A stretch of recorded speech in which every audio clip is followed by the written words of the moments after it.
And we're live. Well, welcome to Maximum Libertarian right here on X on YouTube. Yep. It's been a while, and I'm joined with my friend Dean. How's everybody doing? Absolutely.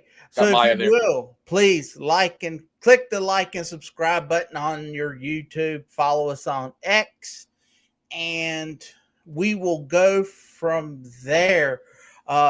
That just helps us out. Absolutely.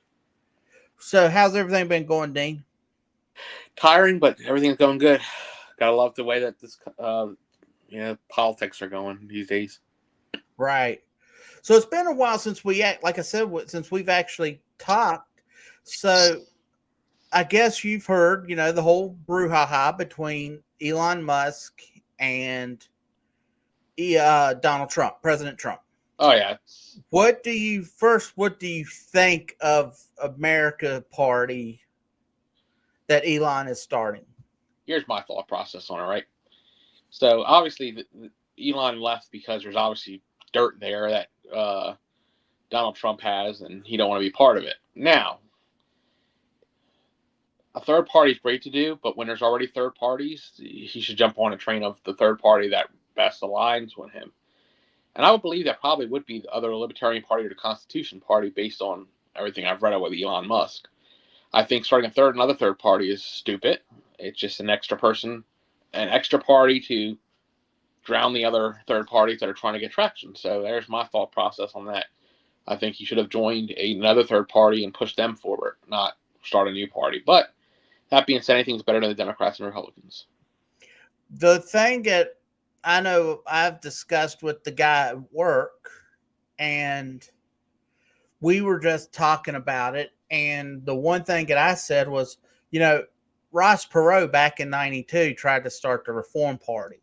Once Ross Perot was not their charismatic talker, carnival barker, that's really what the party chair is a carnival barker. Because you would be behind the scenes doing the work, and you need someone to push the ideas and policies forward. Absolutely. And if you don't, and then if they can't speak well, we've seen this time and time again in the Libertarian Party. That it can be a hamper to them. So when I first heard about it, I thought about Ross Perot, and even Trump flirted with the idea of becoming their nominee for president in 2000. He made a comment that it's extremely hard for third parties to get on the ballot. Tell me something you don't know. Correct. And that's what I was leading into, is ballot access. If it's not ballot access, so here in Virginia, it takes $30,000, I think they said, to get Donald Trump or to get Chase Oliver onto the ballot here in Virginia. Yep. And that was just 5,000 signatures. So had we had to run a statewide office for 10,000 signatures, it's conceivable to go, well, we're going to have to need $60,000. And since in the state of Virginia, if we ran governor, lieutenant governor, attorney general, we would need technically 40. What does that be? 15,000. So we would need 45,000 signatures. And if it costs us 30,000, 60,000, $180,000 to get 3 nominees onto the ballot. Because look, to clarify with everyone who's listening, in the state of Virginia, you have to get 10,000 signatures for each statewide office that you would be running. And in some states, they allow parties just to have you sign it for all the candidates that are statewide. So it's a Libertarian or Green or whatever party statewide, and you don't have to do 3 different sheets. And that makes it tougher. Because I know you've been there, and we're trying to get a signature for a candidate for Senate, and then trying to get someone who's running for House of Delegates or whatever the case might be. and they'll have time to sign this one, but they don't have time to sign that one. I don't know. I think it's weird to me that that Donald Trump and Musk got into this battle, because you would thought Trump would have said, "Look, this isn't the business world. True. You can't walk in." Doge, phenomenal idea, and they were doing some good work, making good suggestions. But yep. in the business world, that's how you do it. In politics, in the government, you have to do it differently. And I'm really surprised that Trump didn't speak to him about that. The only thing that I'll say about it is Elon's got a lot of money. I don't think he's going to waste it on a third party. That's number one. It'll die really fast. But I think really the only thing that I can think is X. And he's got that, and that's something that Ross Perot didn't have. Now, Ross Perot bought ad time, and that's how he was able to force himself onto the debate stage in the 90s. Correct. The one thing that Trump and Elon Musk have is money. So right, but Elon has the social media. Trump never had Truth Social, and the reason I don't like Truth Social, just like I don't like Blue Sky, is because if you go on the Blue Sky, it's just left wing. If you go on to Truth Social, it's just right wing. Yep. So I really have no desire to just get into like if I talk to you, me and you can have a discussion about whatever the topic is, and you might think one way and I'll think another way, but I want to hear how you're thinking. Exactly. It's in the middle. That's where we're at. Like at the end of the day, we may be a little more right thinking on this or left thinking on that, but that's libertarianism for you. You're never gonna 100% agree, and you're never gonna be left wing or right wing. If you're libertarian, you're doing it for individual liberty, not for one party or another, or one faction or another. And that's where our party has really messed up, where it comes to factionalism, and right needs to really. Now, what I wanted to discuss is, let's bring them up right now, is the Fox News. I was watching this last week, and I know the topics we're going to discuss are they're a week old. But this is where it makes me go, and this is about a 3-minute clip. I want you to tell me to stop it if you want to say something or comment. If I hear something, I'll stop it and comment. Sounds good. Stand by. But are you just making sure are you good? I'm good. Your camera went off. Yeah, I'm just checking something off. Yes. Okay, that's fine. But I didn't know before I start playing it if you're not going to hear. I want to hear it. Okay, so this is the Fox and Friends discussing America's party, Elon Musk. So this is my question, and I'll ask the question after. I'll ask it right now. And you can think about it as you're listening to them. Are these folks stupid, or are they playing stupid? One or the way or the other, because what they're going to be talking about is just completely just asinine. But here we go. Let's start. It's like I said, it's 3-minute clip, but we'll stop and start and all that good stuff. Is good at that is Elon Musk, who has now even made more headlines talking about a third party and how that gamble could succeed, as Politico puts it. Now, they talk about that Musk's plan can only work if he learns from the most successful political disruptors, including Trump on the right and Bernie Sanders on the left, and identifies places where both political parties are neglecting the real preferences of voters. This means not finding a midpoint on a left-right spectrum, but rather seizing issues beyond the standard D versus R menu. Now, arguably, you could say, well, is Elon Musk doing that? Is that what he's trying to do with this proposal for a third party? But we know Andrew Yang's on board, right? He's telling Fox News, I'm excited for anyone who wants to move on from the duopoly, and I'm happy to help give someone a sense of what the path looks like. I kind of think this is kind of funny. I take exception to Politico's characterization that somehow Bernie Sanders has been a success. I don't know that he has been a success. That's right. But the problem for Elon Musk right now is that we already have a third party. It's called the Republican Party. And Donald. All right, I wanted to stop right there real quick. Charlie Hurt said, We already have a third party. It's called the Republican Party. That has to be the dumbest line that I've ever heard him say. We've dealt with the Republicans, Democrats, even though they switched the way they think halfway in the middle of their history. Jesus, I mean, they're the only two parties that's really been around, except for way back in the day when they had the Whig Party, and then there is third parties called Libertarian Party, it's called Green Party, it's called other parties. The Republicans are far from the third one. They are not the third party. They are the duopoly. They are as much in power as the Democrats.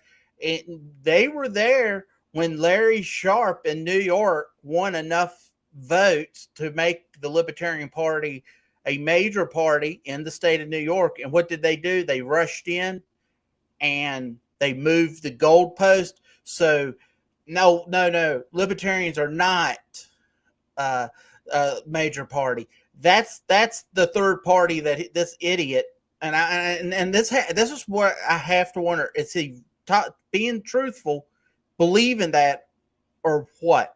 All right, I'll continue now. So what does he? Go ahead. So what does he think the other party is, a MAGA party or something? Like, I want to know what the other party is that he's talking about.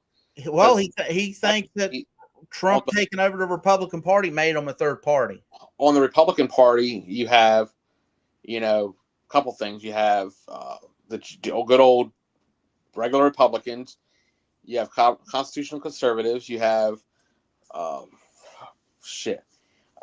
MAGA. You have Republican Liberty Caucus. I mean, it's all over the board. And then on the left, you have freaking. But that's all inside. Like, the Republican Liberty Caucus is inside the Republican Party. That's my point. It's not a third party. Just being a caucus don't mean anything. Exactly. And on the left, that's socialist, democratic socialist. Every party has its factionism, but this guy, I don't know where third party, Republican Party. We'll let him explain. And Emily Campos, I believe her name is, she'll get even more fired up about this situation. Took it over and completely remade it. So the idea that Elon Musk, and with help from Elon Musk even, I'm really sort of doubtful that this is going to make a big difference. So that's such a salient point, Charlie, because if you go back to 1992, Ross Perot got 19% of the popular vote because people were disillusioned with the two parties, because there wasn't enough emphasis, and I'm paraphrasing here, but there was a push for the economic issues that Americans were struggling with, and neither party was paying attention to. That was the driver. There were other things, but that was a big one. And President Trump got reelected by identifying exactly the things that the American voters across political lines cared about, not just the economy, which he's now got his plan going forward, but also the border security. And it doesn't, I'm fascinated to see where it goes, but it's hard to imagine the political desire, appetite for an alternative even exists after what President Trump has done to refocus and reimagine the Republican Party. Well, that's the point. There isn't one. There is zero appetite for someone coming in and fracturing further what has been unified. And when you talk about those issues, I mean, Bitcoin and pro-Second Amendment, welcome to the Republican Party. I think it's better likenable under Trump. So that was pretty much it. So Bitcoin and pro-Second Amendment, that's not the Republican Party. That's also the Libertarian Party, you dumbass. That is the Libertarian then you go even further into there's no appetite. Well, I don't know what Looney Tune land she's living in, but there's been appetite for years for something different. Absolutely. And let me just go here real quick. Keep talking about that. She's talking about the appetite. Let's see, Americans. I mean, everybody who don't want the two. They're sick and tired of the two party system. At the end of the day, they get brainwashed into pulling the two stupid levers. I mean, they're never gonna go anywhere. It's pathetic. Like, you keep getting spit on and kicked in the nuts, basically, and you're just asking to get kicked in the nuts again. Like, that's what the two-party system pulling the ballot at the ballot box is. Being okay with getting kicked in the nuts and getting slapped in the face, pretty much. Right. Let's see. I'm trying And, to. give me more. Huh? And you'd be like, give me more, please. Yeah. Total bullshit. What I think it is, let's see. It says here favorability of the two parties. I'm trying to see, and I've just got it here. There's my phone. So let me just pull it up. I was hoping I was able to pull it up, and I would have been able to show you. But I mean, that's a cat right there that doesn't want a two-party system. let's see. Okay, here we go. It says in a recent poll indicated that many Americans have unfavorable views of both major political parties. 38% stating that neither party fights for the people. Additionally, 37% of adults expressed a desire for more political parties, particularly among younger voters, although there is skepticism about whether additional parties would effectively solve the nation's problems. But right there, what she said was, oh, there's no people don't want it. Yes, people want a third party. If they stop, let me use the terminology, cock blocking third parties like the Libertarian Party from being on the debate stage, we wouldn't have half these problems. You get to hear more things. People would be more favorable probably to actually vote another way. That's why Ross Perot did so well. He got on the debate stage. And you know what? That was the biggest draw. And if he would have not dropped out the first time and came back, he could have been the president. Honestly, I mean, he had the push behind him. He just made a few critical mistakes, and the big critical mistake I think that we learned from that is that they don't ever want a third party to be involved again. Right, and once again, that's what. So, in my opinion, the host of Fox, I'm going to have to call them stupid. They're not acting stupid. They are stupid. The more I think about, I shouldn't have called them stupid because they know where they're getting their money from. Fox, which is the Republican Party. Which is yes. And here recently, Tim Pool was talking about a guy who did an interview with Kamala Harris, and he said that it was so bad that he had to figure out, should I release it or not? And he decided not to release it. And Tim Pool's thought was, shouldn't you release it? Because if she's that bad, shouldn't you try to, save the country? And I'm kind of in agreement with that. Toxic to Wooders a little bit, show how terrible she really is.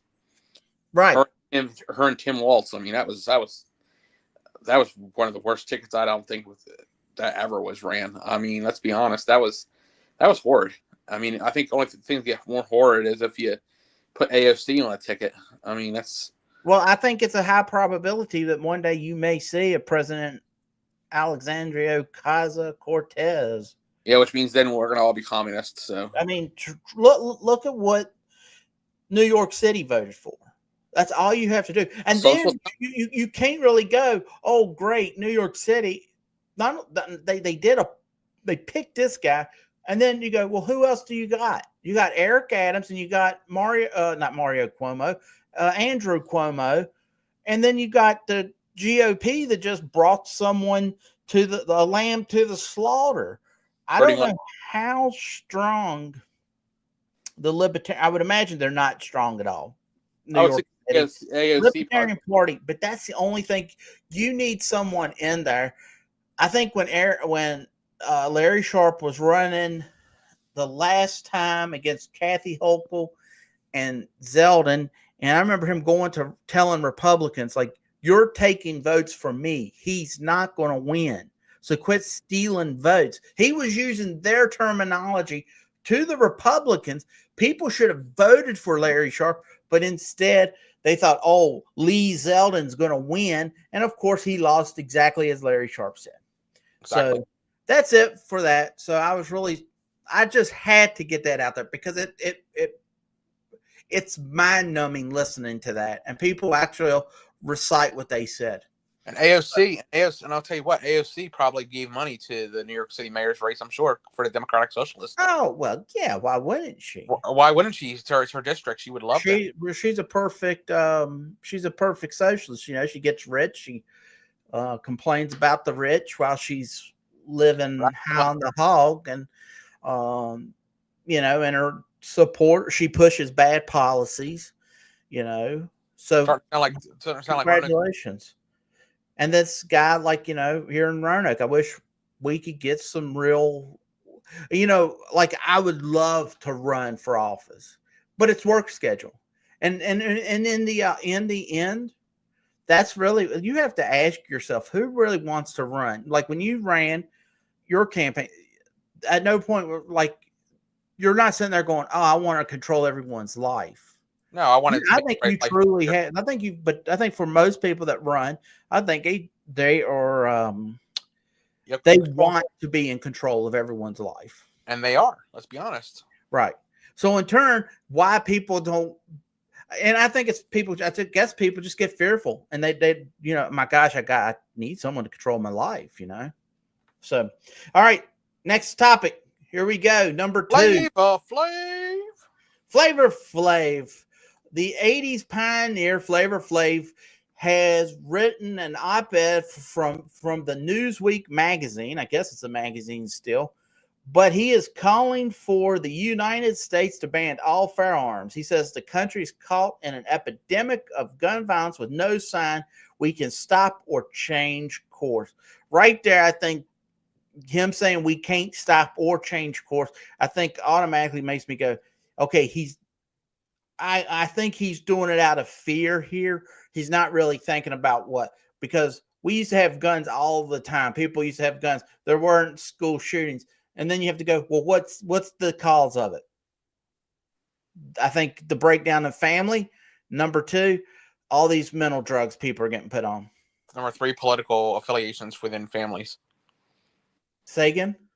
Political, the way. No. I don't think political has anything to do with the rise of gun violence. I think the breakdown of the family. There's ways to stop guns getting in schools. It's simple. They just don't spend the money to do it, which is freaking one way in, one way out when it comes to getting into a school. And a security guard, a machine, and one way into that building, you don't get guns in schools and checking everything. Yeah, but really going back real quick, and I get like you're one way in, one way out, lock the school down, blah blah blah. Not for freedom purposes.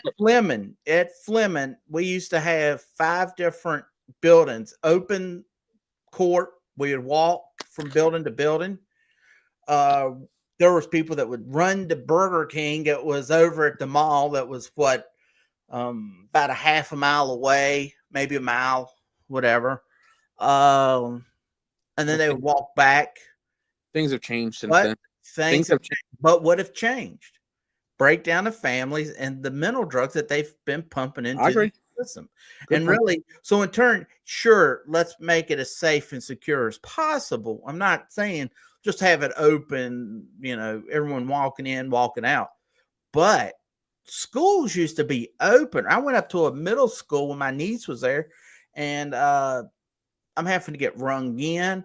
Back in the day, we would just walk straight in, right? And we'd be in the hallway. But now we go to elementary school. It's like the locked door. You can't go, but I can see it. It's a glass door, you know? Yeah, I mean, that's the same way it was with my school. When I was in high school, I went back one time to visit, and 2 years later, 3 years later, and freaking you got to get buzzed into the office. Then there's a security guard to wand you. Then you have to have a pass to get to that location. Then you have to call the teacher to make sure you were allowed to come in there. I mean, things have changed more crazily from back in when we were younger, where you could just freely walk. You're right. You can freely walk. I mean, Columbine changed a lot of things. But here we go with the gun violence thing. Like, no, what Flavor Flav needs to do is understand that we should hit that clock and shoot the clock, because you know what? If you take all the guns from the people, then the people can't defend themselves against the tyrannist government that we have. All they want to do is have power. So taking the guns from people is not going to do anything. Antifa that pretend to be against fascism would love to see this happen, because then they would not, they'd be able to run rampant because I think Antifa is really pro-Tifa. I mean, I think they're pro-fascism. Yep. But he says that our schools aren't safe and our kids aren't safe. This is because gun protection laws are weak. I don't know what else he wants done. He says that wrong people have too much access to guns. Yeah, the government. And he says he would know because he went to jail because of guns and ended up on Rikers Island. So let's go over here. And here he talks about that Public Enemy releasing their new song. I think it's called March Madness, a term usually reserved for basketball. And this is where they're wanting to unify human beings, say right and what is wrong, and stop putting price tag on the heads of our children. So, well, the kids get involved too. It's nothing to do with that. Like you said, it's broken families because if families are broken, then they get involved with gangs, and gangs are violent. So then you have that problem. There's so many problems that can be settled. right. I mean, life has become dangerous, and if you take more guns away, all you're going to do is make it more dangerous, because then you're not going to have any way to protect yourself when the tyrannical government decides to come in and try to own you, especially if God forbid we get a Democrat or a And we have Jordan Lott saying, hey, maximum libertarian, we need to defend liberty everywhere and every day. Absolutely, we agree with you. I hope you're doing your duty, helping move the liberty needle in the right direction. Because right now we've got a lot of people spending a lot of money like Flavor Flav, and instead of giving really good suggestions, I think he's given some I think it's bad suggestions right there. Piss poor suggestions. Yeah, absolutely. I mean, everybody has the right to say what they want and their belief on gun rights and things like that. But honestly, if you give the government too much power, there's the problem. Either party, but it even gets worse if it goes left, because then they're going to want communism. And if you have no gun protection, so your own or Second Amendment rights, then they're going to definitely push socialism and communism onto you. And how are you going to defend yourself against that? Right. And I do think it's time. There is a point coming where I think individuals need to get active. They need to get into their local affiliates. If it's, look, we're the Libertarian Party, I would say join the Libertarian Party of your state, your local party, and the national party. You need to get money out there. You need to get active, and you've got got to start sharing stuff on social media. You got to share stuff on, with your family and friends. And for whatever reason, we all pretend that we shouldn't be sharing and talking about politics and ideas. You can say things and not have a rational conversation. I don't buy into the whole thing. I'm sorry, I can't buy into it. That if I vote for this person, that you're automatically my sworn evil. You're my Lex Luthor to my Superman. It's silly. The only way the national party is going to get better is if you actually join and be a sustaining member and provide money. Because if you don't, and that's for $25, if you don't, then national is not going to be able to do things for states, and then it's just everything gets messy. It is. It's very messy, and I think but we gotta quit pushing bad ideas, and I think pushing the idea of gun control and getting rid of guns is not the idea that I would ever get behind, and I don't understand why people would even talk. I don't think libertarians would get behind that idea. I would hope not, but I could easily see someone in our party doing it. Just for spite, I could see that. What's that? For spite, I could see that. Yeah. Yeah. Yeah. Childish behavior. Yeah, but that's it. So, yeah, I think Fox News hosts. I think they're plain stupid to continue to get the money because they can't say the truth. And I think Flavor Flav is completely wrong. Irrelevant. But I understand.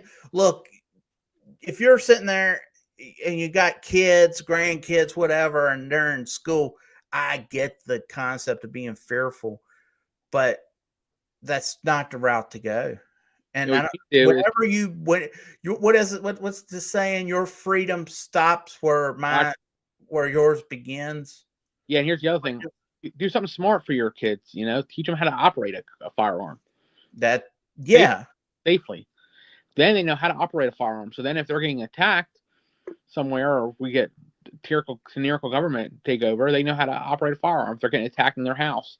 The thing is, I'll say this. I know you've brought it up back to like a government coming after the citizens and stuff. And I get it. I guess it's always possible that it could happen. But let's be honest. They did to me with tyranny. So, I mean, let's be honest. You know what I don't think the problem is. Prep yourself that if you think that you're going to go after the government, don't expect the cavalry to come with you. Yep. Whenever you stand up and do something, sometimes you're going to be fighting alone.